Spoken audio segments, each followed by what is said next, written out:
Desanka was born in the beginning of Raborka on 16 of May 1898.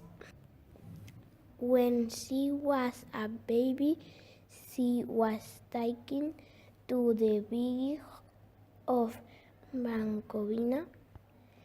She was the oldest child in the family. Childhood. Desanka spent her childhood in Brankovina till she was 10. She grew up by the school river in Brankovina. In the town of Valviejo, she finished the upper grades of her primary school and the grammar school. Studies. She studied the world literature at the Faculty of Philology as well as history and history of art at the Faculty of Philosophy, the Belgrade University. Early career. After the graduation, Desanka first worked at the Obrenovik Grammar School and then as a teacher assistant in the Third Girls Grammar School in Belgrade. With the scholarship for her professional development provided by the French government, she spent a year in Paris. Starting from the 3rd September 1925, she spent a year working in a school in Dubrovnik, Croatia.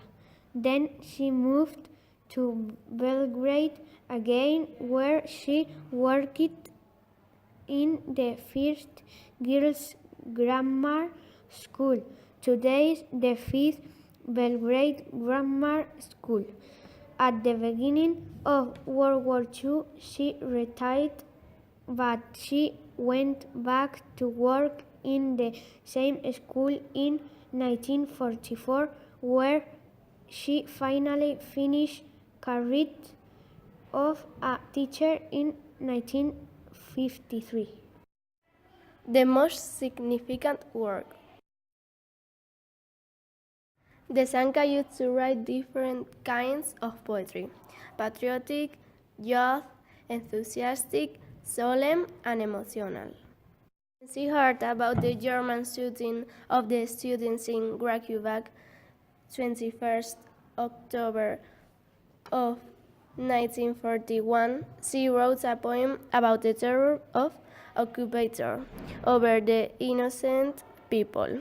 That's one of her most famous poems, called The Bloody Fair Tale.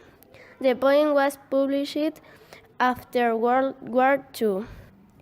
Desanka Maksimovic's most significant work includes poems 1924, The Garden of Childhood, 1927, The Green Knight, 1930, The Craziness of Heart, 1931. Her death. Desanka Maksimovic passed away in Belgrade on the 11th of February 1993. She was buried in Brankovina, where she had grown up. Her grave is situated in the churchyard of St. Agnes Church as part of the cultural and historic complex. The Bloody Fairy Tale. It happened in a country of peasants. In the mountainous Balkans, a troop of schoolchildren died a martyr's death in one day. In the same year they all were born, their school days went on the same way. To the same celebrations, they were taken together, vaccinated against the same illnesses, and all died on the same day. It happened in a country of peasants. In the mountainous Balkans, a troop of schoolchildren died a martyr's death in one day. And 55 minutes before the moment of death, the little troop was sitting in the school benches. And the same difficult exercises they were solving. How much can a traveler going on foot? And so on.